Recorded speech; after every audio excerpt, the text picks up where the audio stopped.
इस देश में 12 लाख से अधिक साधु संत और पुजारी रहते हैं, लेकिन ये लोग इमामों के लिए वेतन की घोषणा करते हैं, एक पक्षीय कार्रवाई करते हैं। क्या एक सेकुलर एजेंडा है?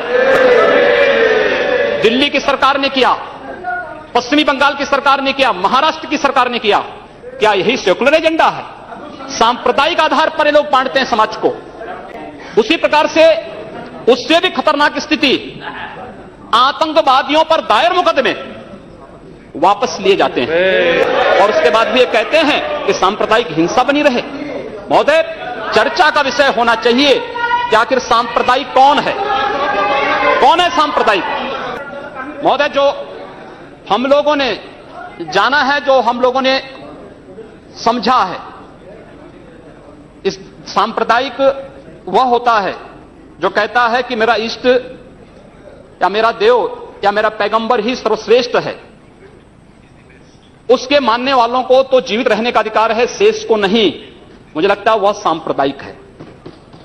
हिंदू जीवन दर्शन कभी इस बात की इजाजत नहीं देता। जियो और जीने दो पर विश्वास हमारा दर्शन करता है। और दुनिया की कौन सा मजहब और कौन सा ऐसी कौम है जिसको विपरीत परिस्थितियों में हिंदू दर्शन ने अपने यहां शरण न दी हो, उसको फलने फूलने का अवसर न दिया हो? कौन सा ऐसा है दुनिया के अंदर?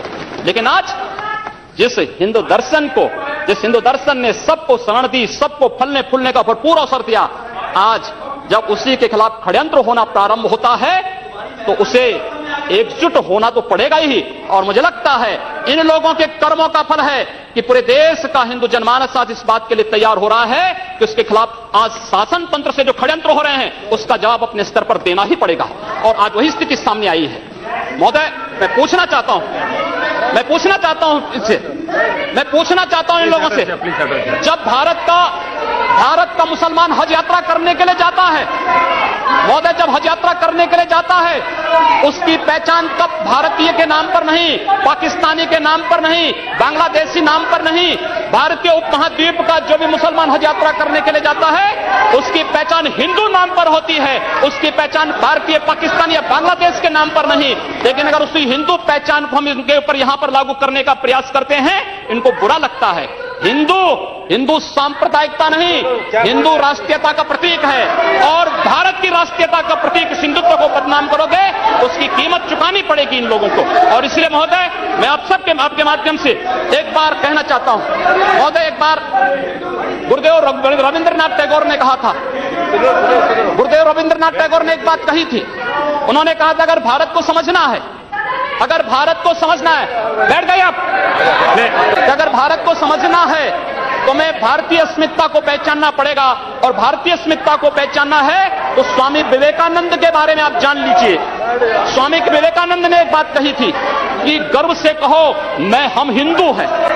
स्वामी विवेकानंद ने एक बात कही थी कि गर्व से कहो हम हिंदू हैं। स्वामी विवेकानंद तो सांप्रदायिक नहीं थे, स्वामी विवेकानंद तो किसी पार्टी के नहीं थे। स्वामी विवेकानंद ने तो भारत का प्रतिनिधित्व किया था पूरी दुनिया के अंदर।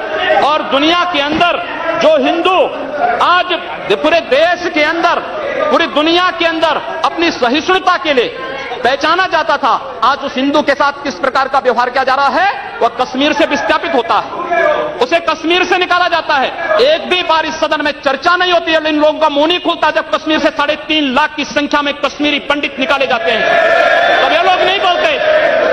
पिछले 2012 में असम के अंदर 3 महीनों तक बोडो जनजाति के लोगों को मारा जाता रहा, कोई नहीं बोला। महोदय, कोई नहीं बोला। जम्मू कश्मीर के बाद जम्मू कश्मीर के हिंदुओं के मारने पर कश्मीरी पंडितों को उनके घरों से बेदखल कर दिया गया, एक भी बार ये लोग बोले नहीं, इनको पीड़ा नहीं हुई।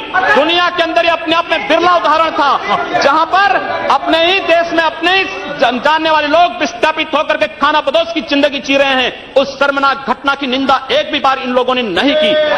मुंबई के दंगों पर ये लोग मौन रहे। जमशेदपुर और भागलपुर के दंगे कांग्रेस के समय हुए थे, एक भी बार इन लोगों ने उस पर चिंता व्यक्त नहीं की।